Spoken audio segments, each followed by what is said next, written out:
بدا يشبح لليبيا هيك بمنظر متفائل، وبدا هيك عنده يتكلم عليها واجد بتفاؤل، وحسينا انه ينظرها بنظره امل يعني. امل شنو هذا؟ امل شنو واحنا حياتنا ايامنا سود ومن طوب لطوب. تعرف يا يحيى، البارح يهدرس علي امي يا راجل، قال لها يما راهي البلاد ان شاء الله ماشيه للافضل، قعدت تبكي. طبعا تبكي لان شاعره بان وليدها بريح منها. لا هو انتم بالذات عيله معروفين بالهم والنكد. تعرف انت باباك هذا العمر اللي عاشه ما عمره ضحك في عمره، ولا مره شاف واحد حتى عليه ابتسامه على وجهه. لا والمشكله شاد لنا يا راجل في كلمه ليبيا مهمه للعالم، والعالم مش حيسمح بان هي تخش للفوضى. هو وصل حتى لهنا. لا هذا حالته سيئة بكل. اسمع هو حتى القعاد هيك في الحوش يسبب هيك الهلوات والخيالات وغيرها. اسمع شو تديروا له؟ هذا طلعوه للشارع، خليه يشوف الطبيخة اللي احنا عايشين فيها باش يعيش الواقع هو معنا. خذاها البارح حسن رجل اختي مشي رفعها تعدات فيه قدام المصرف، روحونا اليوم بعد العصر. يا ودي ما حسيتهاش تغير هلبة يا يحيى، قاعد يضحك هيك ومبتسم. هذا يبي خطفة. تعرف شو تديروا له؟ حطوه في كامري باهية ونظيفة واطلقوه مع الفجر، طووا يطبوه 3-4 شهور، بعدين هو يعرف التفاؤل في شكله. لا فكنا منه، تغر بنروح له في واحد دفع الفلوس وبنعطي الفلوس. لا فكنا يا يحيى فكنا. ايه لكن هذا لازم تشوفوا له حل. اخوك هذا ما زال شاب صغير، فهمتني ولا؟ وكان يكبر معاه التفاؤل هذا بيأثر على حياته اليومية، والناس تتعامل معاه وكأنه هو درويش. هذا مزاج قدامه مستقبل، يبي زواج وبيدير عيلة وبيدير أطفال وغيرها. قال لك ماشي للأفضل.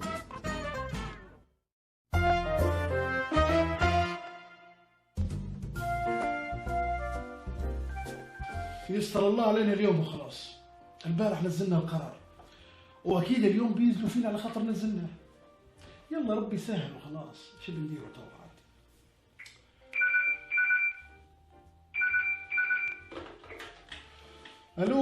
الو حاج يحيى معك. خير يا حاج، كيف حالك؟ ان شاء الله امورك تمام. انت قول لي شنو قصة القرار اللي نزلتوه البارحة؟ خير والله حاولنا نكون ملبي لرغبات الجميع وخدينا بكل الآراء بصراحة. لا خذيت الآراء هلبة والله. تعرف يا حاج، كتبنا القرار الساعة 6 الفجر، وقدامي والله 5 صفحات، مرناها على قريب 100 جهة، وكل جهة بنحكي في فقرة. اتفقنا الساعة 1 في الليل على نص صفحة، لكن عادي، المهم نص صفحة مرضية للجميع. لكن احنا ما شاورنا حد يا عماد، قصدكم انتم متفقين بينا كمدن وقبائل عايشين معاكم ولينا دور في الهيئة السياسية، وإلا نمشي نحشوا صفصة خير. لا حشاك يا عم يحيى. اسمع، في الجاي لازم تشاورونا، فاهمين وإلا لا؟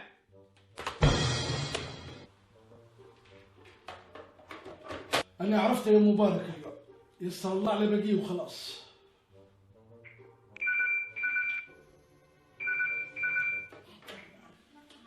الو استاذ، كيف حالك؟ شنو قصة القرار اللي نزلتوها بس يا عماد؟ خيركم دايرين ما في روسكم انتم؟ لبستوا الكتان ونسيتوا مكان ولا كيف؟ قصدي انتم معترفين بينا كقادة تيارات سياسية ولا مش بيعوا دلاع خير؟ حشاك يا راجل، القرار درناه برضا الجميع ووافقوا عليه حتى جماعة تياركم. مالكم ومال جماعة تياري؟ تشاوروني عليه في الجاي، تشاوروني، فاهمين ولا لا؟ نسيتوا دعم ليكم ولا كيف؟ لا حاضر. شكل انها المكالمة، لا حول ولا قوة الا بالله.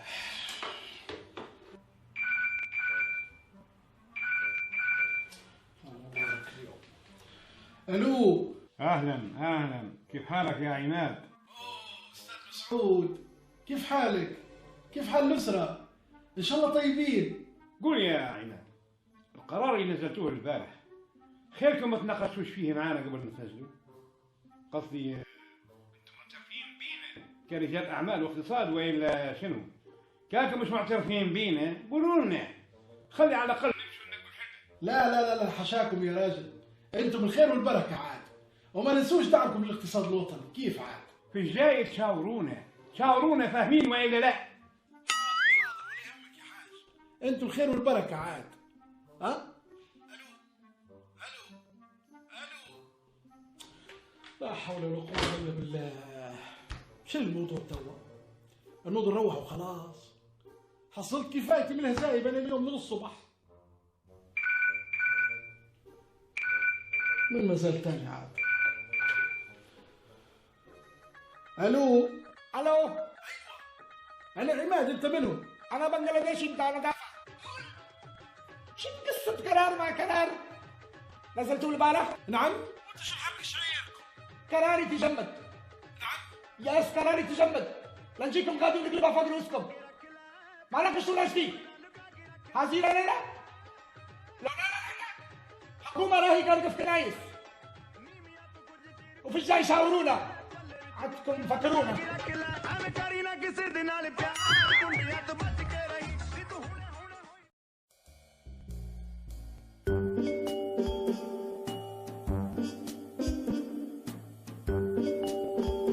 أن نبلغكم بأنكم كثرتوا عليهم ووصوكم، وأنكم يا لطيف ما تعاشروش، وأن جرتكم ملح، وأن اللي بيخلص عليكم بتجي فوق راسه في النهاية.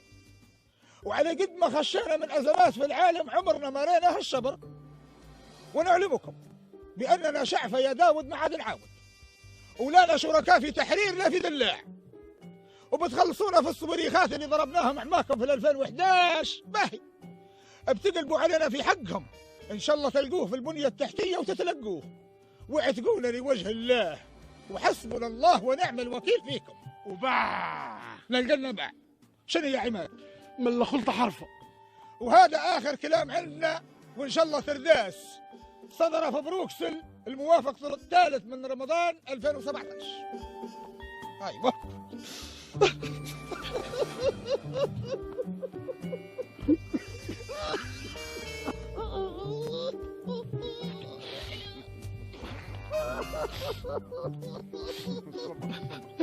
تخاف البلاد تتعدل ويردوها للطريق يا جماعة. ان شاء الله تخلى وتنبت نخله. احنا ما عادش دخلنا بق.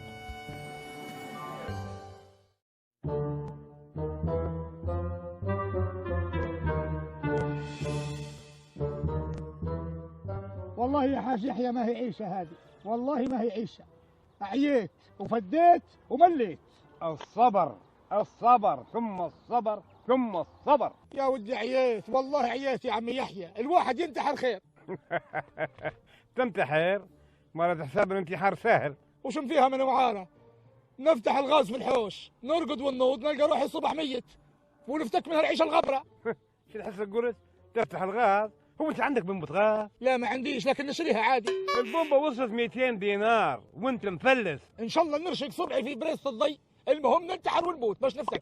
ضي عينك ضي عينك، وين تلقاها الضي؟ هو يوم قلت ليك هو واخذ وجهه وهارب. الضي يدبي مولد، فهمت؟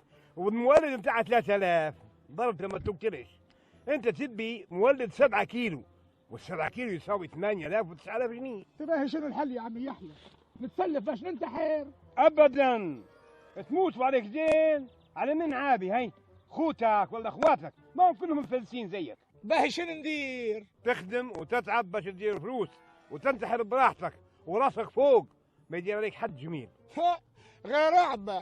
ليبيا مش محتاجة هلبة، ليبيا تبي حاجات بسيطة جدا. ليبيا تبي تنمية وعدالة اجتماعية ومصالحة وطنية، فهمتني؟ وإرساء لقواعد الديمقراطية، وتبي هيك حاجات أخرى بسيطة. وكان غير نشدوا حيلنا وتتوفر عندنا النية نديروها في أسبوع، ما هيش حاجة كبيرة. والله يا عمي يحيى غير جيت راجل شيباني وأكبر مني في العمر، كان هذا والله نقول لك كلمة أكبر من راسك. هذه ميزة الإنسان لما يكون شيباني. هاك امشي للقهوة خذ لنا جيب لنا زوز مكياطة. نوض نوض بالك، قال لك يبي ينتحر. والله تنتحر يا راجل وتسيب الفيلم الأكشن هذا وتخلينا فيه بروحنا.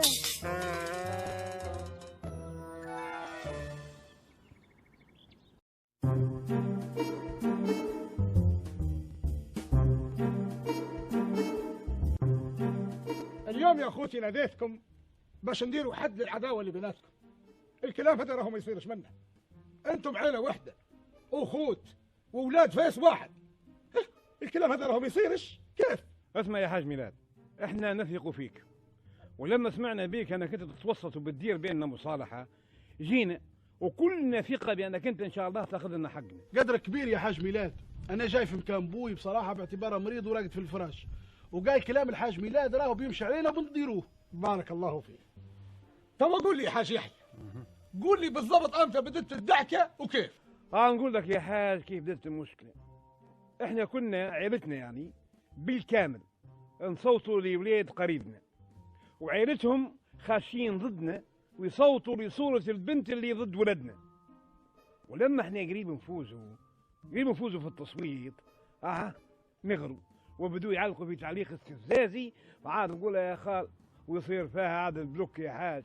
ايمان انتوا قداش حاضرين منهم واحد؟ اللي حاضرينهم 35. وانتوا يا حاج يحيى كم واحد حاضرين؟ احنا يا حاج اللي درنا عليهم حضر 45 نفر بس. معناها يا حاج يحيى مبدئيا لازم تفكوا الحظر على 10 باش تبدوا متعادلين. يا حسين فك الحظر على 10 منهم. حاضر.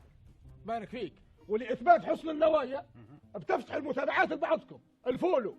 تمام. رمضان افتح لهم المتابعه. نفتح المتابعة لكن بشرط التعليقات لا. الكلام اللي قالوه يا حاج ميلاد ماهوش شوية راهو. بوك يا عماد علق تعليقات تقطر سن. كما هو يا حاج يحيى الحاج بو عماد تو مريض وان شاء الله ربي ينوضه بالسلامه. والراجل محراب اللي في قلبه على نص صوابعه يكتب طول، لكن اكيد ما يقصدش. احنا اللي وجعتنا يا عمي ميلاد امي مرة كبيرة بعد ما كملت العركة خاشة في الليل الجروب بتطلع أكلة عادية. أخت الحاج يحيى الله يسامحها طلعتها من الجروب ودارت لها حظر.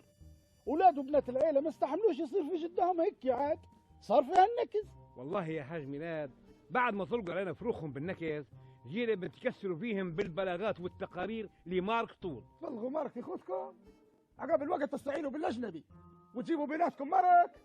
عيب عليكم يا وجوه الشير. عماد انت الصير، نوض دير لايك على راس عمك يحيى. نوض ياسر من الهبال.